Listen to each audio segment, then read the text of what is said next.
So I wanted to make a quick video of my life perspective as a 23-year-old mechanic, and just if it relates to you, good. If it doesn't, oh well. Okay. So I'm a mechanic that lives in a rural area, and I don't make a lot of money for my job.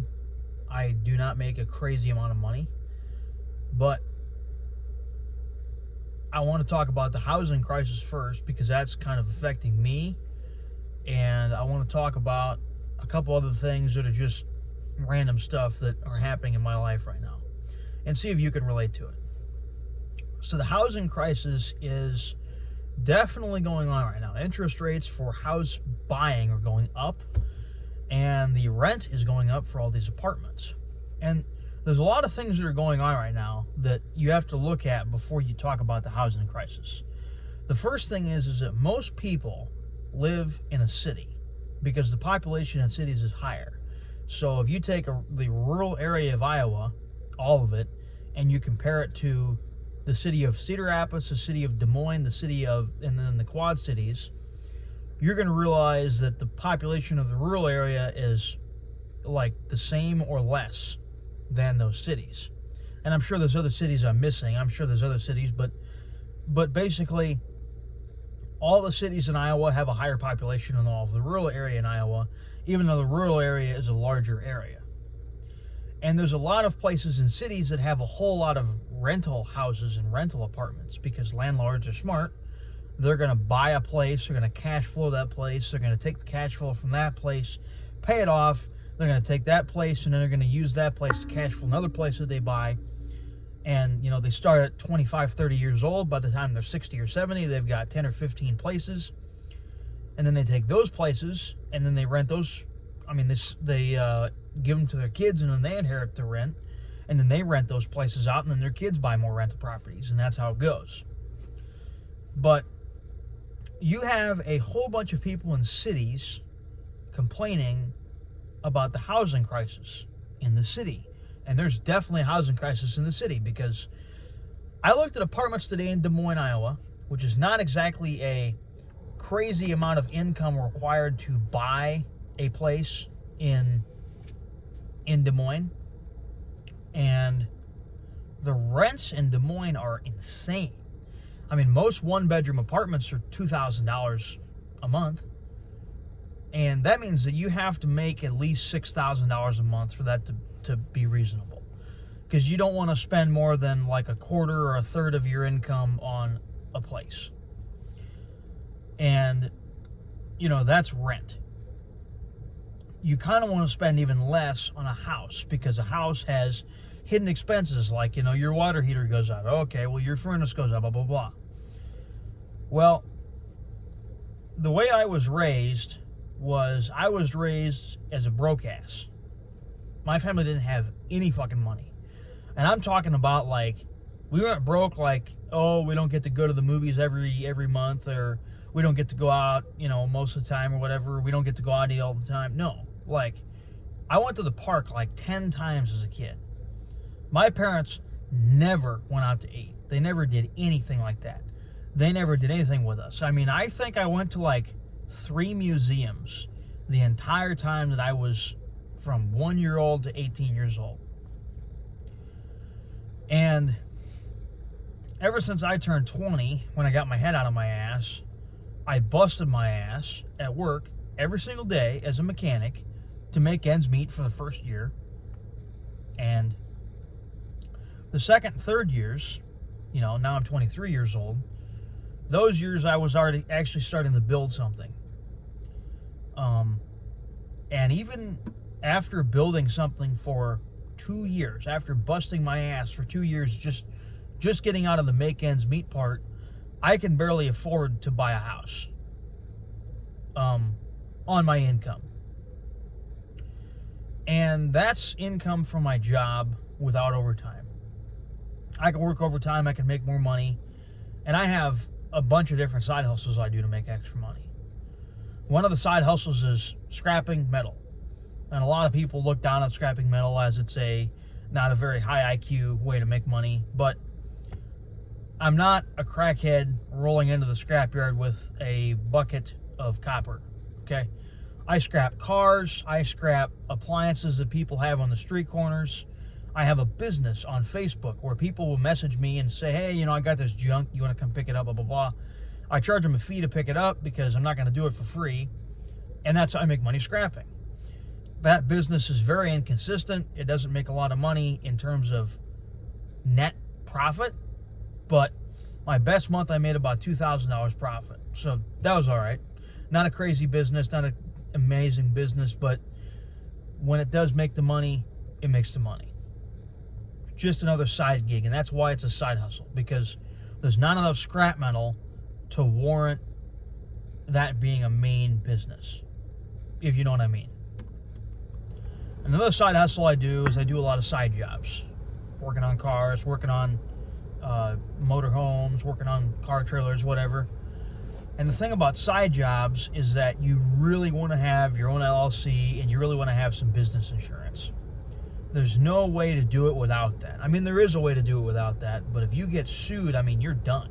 They're going to take everything you own. They're going to take your tools. They're going to take your, if you own a house, they're going to take that. They're going to take your vehicles. You know, it's going to be a very, very bad time. And what I realize is that doing side jobs is a great way to make money, but a mechanic really shouldn't have to do side jobs to make ends meet. They just shouldn't. They shouldn't have to do it.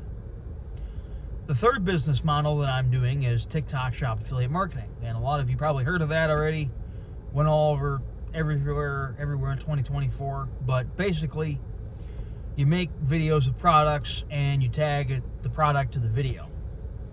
This year, or last year, 2024, since I'm making this in January, I made about $45,000 from TikTok Shop Affiliate Marketing. That was just mind-blowing to me. Because I make about, with overtime, I make about $55,000 at my job a year. And that means that I made over $100,000 in 2024. And in 2023, I probably made about, I'd say about $50,000. So I doubled my income, literally doubled my income with TikTok Shop. And my family is broke as fuck. My dad is the only one that works. He works as a truck driver for a small regional company that doesn't really go out of state much. And so he makes not a lot of money. He makes about 55, 60 grand a year. And my mom doesn't work because she doesn't want to work. She doesn't want to have anything to do with a job or anything. She just wants to stay home and do nothing. I'm being fucking serious. And then my two brothers they just turned 19 and they're not going to get out of the house anytime soon. So my dad is supporting 4 people on $55,000 a year, which might sound okay, but my dad is horrible at managing money. Just terrible. I mean, you know, I got to give it to my dad. He could spend money crazier than anybody I've ever seen. And I'm not ragging on him or dogging on him or anything like that. It's just, he's got a bad spending addiction. So that's where I came from. I came from a family that literally had nothing. Like, we had clothes that didn't fit. All the clothes were hand-me-downs. And I was the oldest and biggest kid. So all the hand-me-downs I got were nothing. I didn't get anything. If my grandpa had a shirt that didn't fit him correctly, it was too small, I got that, so it was too big for me. You know, and we got new clothes once a year, like 2 pairs of pants, maybe 2 shirts or whatever, at the time when school started. And I got a job when I was 14 because I couldn't afford to do anything. I couldn't afford to go out and hang out with my friends. I was extremely incompetent then. I was very, very bad. I got fired from my job 4 times. Fired, taken back, 4 times. I had multiple other jobs in that time. And, you know, my bosses all said there was something wrong with me. It sounds bad, but yeah. My bosses all said something was wrong with me, so I went to a doctor. And then they literally, like, before they even said anything, they're like, you've got fucking ADHD, like, bad. And I was like, what the hell's that?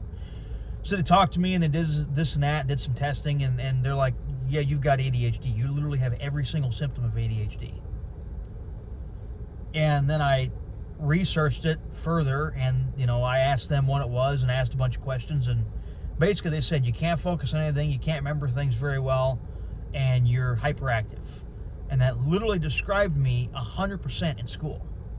But my parents, for lack of a better term, were extreme super mega brokies, so they couldn't afford to put me on any ADHD meds.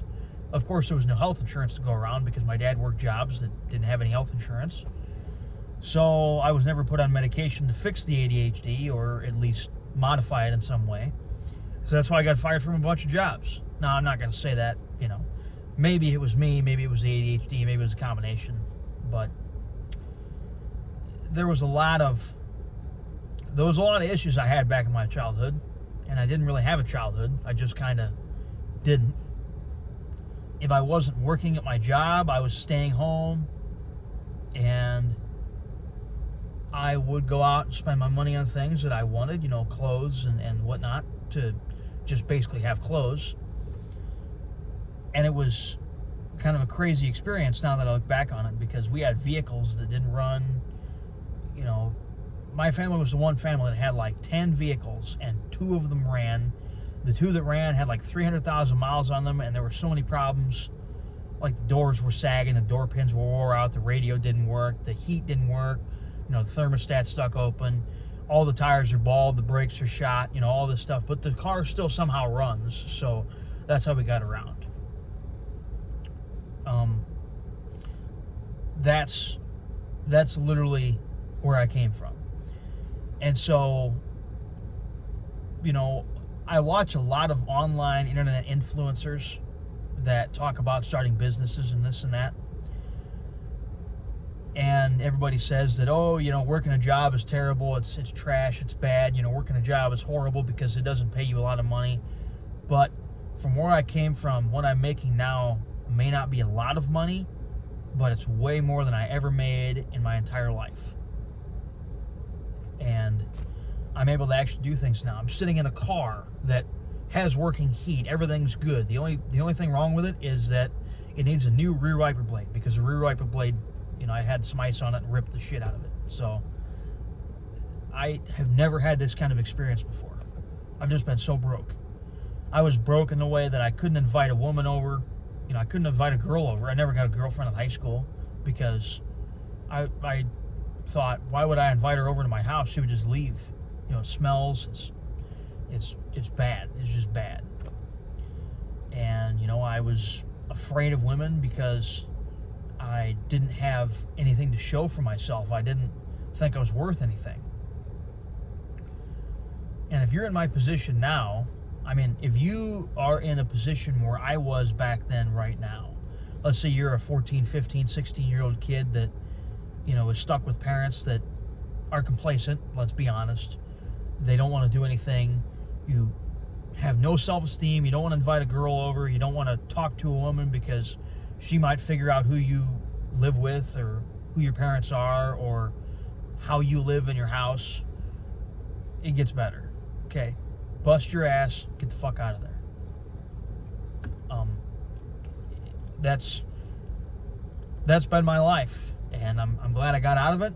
But it's a good learning experience and a good lesson, and I'm glad I had that experience, because now anything feels like it's more. And I went from living in that pigsty with no money and clothes that didn't fit and all this stuff to I literally wear a nice Carhartt sweatshirt to work and ruin it because I have that kind of money now. And I know that might seem like, oh, whatever, but this is literally a $50 sweatshirt. And I, back in the day, literally did not make enough money to afford this sweatshirt.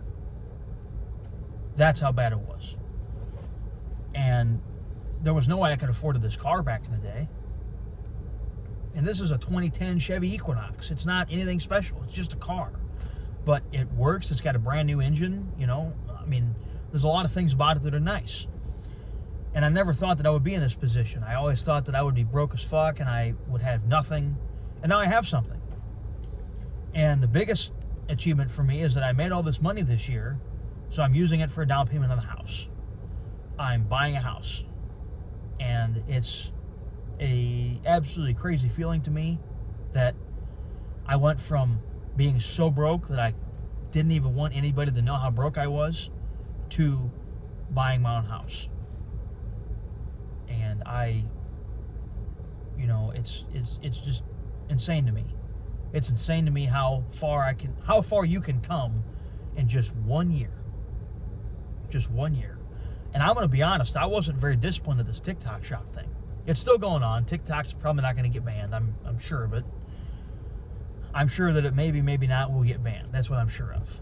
But I know now that I can do entrepreneurship because I was thrown into it, working a job with no experience doing it, and I made $45,000 in 1 year from it. Profit. That's $45,000 profit. Because the overhead is like nothing. I have like a phone bill, and I already had that to begin with. I needed the phone, and maybe I bought a couple items from TikTok Shop, but that's all tax write-off. This is the first year I'm going to do taxes on my own to try to figure all of it out, and I'm just going to hire a CPA later to put it all together for me, but I'm going to go over my dad's taxes that he does. I don't know. I'm just so overwhelmed with everything because I've never done this kind of stuff before. I've never had the discipline to do it. I've always just worked a job, and now I finally have gotten into entrepreneurship, and it has changed my life. Literally changed my life. One thing I want to talk about being a mechanic real quick is I have busted my ass to be a mechanic. I have been a mechanic for 3 years, and really I should say 2.5 years, because the first 6 months of being a mechanic was just cleaning the shop, taking the trash out, maybe working on a car here or there, doing a simple job, and doing oil changes, because I had zero experience doing that. Zero experience. I was just absolutely, I didn't know what I was doing. I had no idea.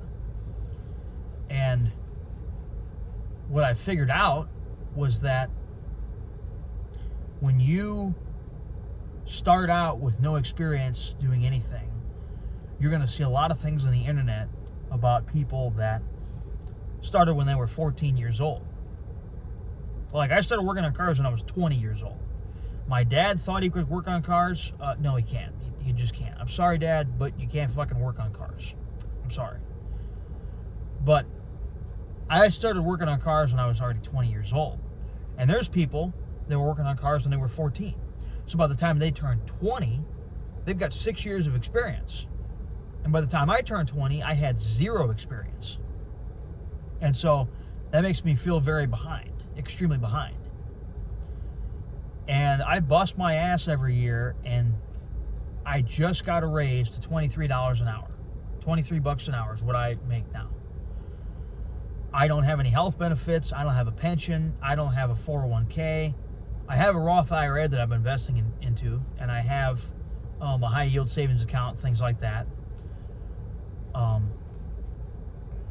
But the fact is that as a mechanic, my grandpa was a mechanic, and back in the 80s, in the 70s and 80s, and he would make 50% of the shop labor rate for every job he did. So let's say a job paid 1 hour, and let's say he did this job in an hour. It took him an hour to do an hour job, okay? He would get paid half of the labor rate. Let's say a job took 2 hours, but he did it in an hour. Well, he would get paid half the labor rate, but he did it in half the time. So essentially, he got paid twice his labor rate, which was the shop rate. It's kind of a weird way to explain it, but basically, if I got paid half the labor rate right now for being a mechanic, I would make $50 an hour, because my shop charges $100 an hour for labor, and I make $23 an hour. And in today's world, the pay per shop labor rate is not really that bad. I mean, there's a lot of shops charging $250 an hour that are paying their employees $20 an hour.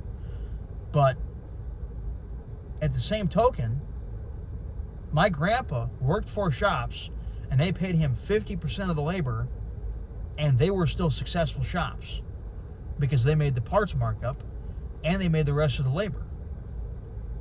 Right?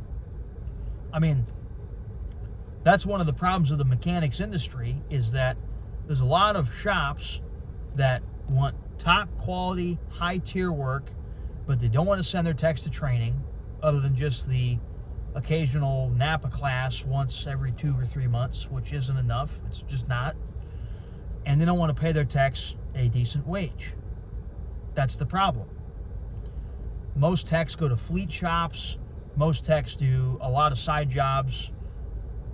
I mean, there's not a technician I know that doesn't do side jobs.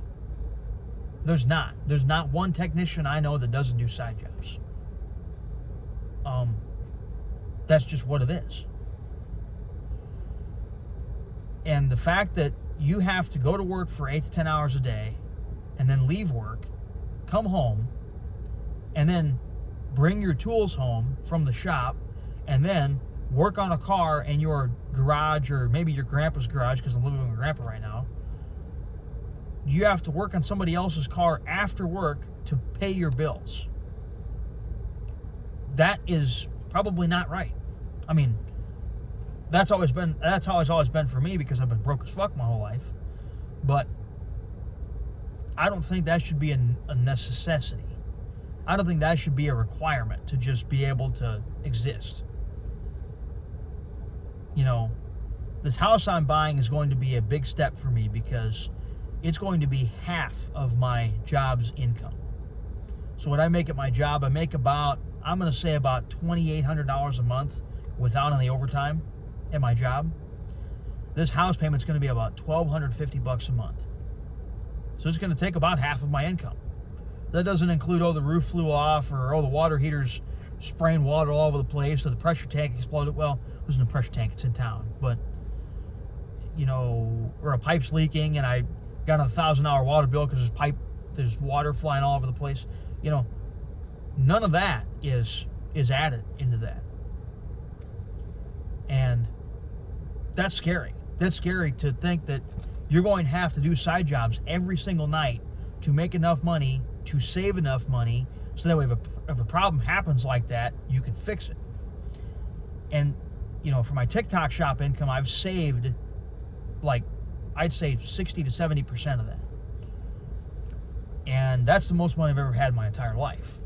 But I know that when I buy this house and I do all this stuff, it's not going to be a lot of money. I know that it's going to be a lot less money than I think it is. And I'm scared for the future. I'm nervous, but I'm also excited, because this place is going to be totally different than where I'm used to living. It's going to be super nice. It was just recently built, and it's got a shop with it. It's got a shop with it, a heated shop that I can work on my cars with. I can work on this car that I'm sitting in, or I can work on side jobs. And it's just it's an amazing feeling to be able to finally own your first piece of real estate without anybody's help, by the way. Nobody's helping me. My dad isn't helping me. My grandpa sure isn't helping me. My grandparents on either side of my family, extended out either way, are not helping me at all. It's me. I'm doing all of it. And that's kind of how it is nowadays with people, is that your family doesn't want to help you, or if they want to help you, they can't. And you have to fight for literally everything you have. You have to fight for everything. I don't know. There's kids that live around my area that have rich parents. There's this one kid, I'm not going to mention his name, he's fine, he's good, but his dad literally bought him a house free and clear for cash and put his name on the deed. Put the kid's name on the deed and bought his house. He didn't have to pay a dollar. And then the kid just works for his dad with his dad's trucking company, and just drives a semi. And he gets paid like $5 an hour more than I do, and he's already got a house that's paid off. I mean, that's fucking nuts. That's literally fucking nuts. And the house he has is not anywhere compared to the house I'm going to get. I'm going to get a nicer place with a shop and everything. But the fact is that kid is set for life. Because if he sells that house, he's going to get the profit from the house, and he's going to take that profit and invest it in another house. I'm going to have to bust my ass to pay my house off. And it's going to take probably 10 or 15 years to do that, unless I can get it done in 2 or 3 by going nuts. And then I'm going to have to take the money that I earned from my job and everything else, and hopefully I got some saved by the end of the term. And then maybe I'll buy another house. And it's just crazy how hard we work for so little. I can't go out, I can't go to the bar, I can't do this and that because I don't want to, because I want to save money. And, you know, my grandma always tells me, yeah, go out and have fun, you know, explore, do things. It's like, how? How are you going to go and explore, do things? You know, and the more I find out about my grandma, it's like, she worked at Alcoa and made like 65 or 70 grand a year in the 70s. So it was like, bruh, like, I'm going to buy the bar. Like, that's how much money that was. It was a stupid amount of money. And, you know, nowadays, you have to make like 250 grand to have that kind of money. I don't make 250 grand. I don't. And, you know, this life is very difficult, but it's very rewarding at the same time. And I hope this video helps you, you know, just helps you kind of sort through life a little bit and realize that there's other people having the same exact struggles as you are. You're not alone. I mean, if you're a 22, 23-year-old guy or gal or whatever that is struggling, came from a broken home, parents didn't love each other, you know, had no money, nothing, you can relate exactly to my struggles. And, you know, I'm doing really good for myself right now compared to where I was, and I'm going to keep pushing and keep busting my ass to see if I can get even farther, because I'm definitely not stopping here. I got way more to go. I don't really have any crazy big goals set, but one of my goals is I want to make $500,000 in 1 year. That's what I want to do. And is that a goal I can achieve? I don't know, but that's going to keep pushing me, and that's going to keep making me just, love life. Because how can you not love life if you have a goal to pursue? So, I hope this video helped you. If it did, leave a comment. If it didn't, well, leave a comment anyways, so that more people see it and they can leave comments. Thank you. Appreciate it. Just tell me if I should make more videos or if I should shut my pie hole.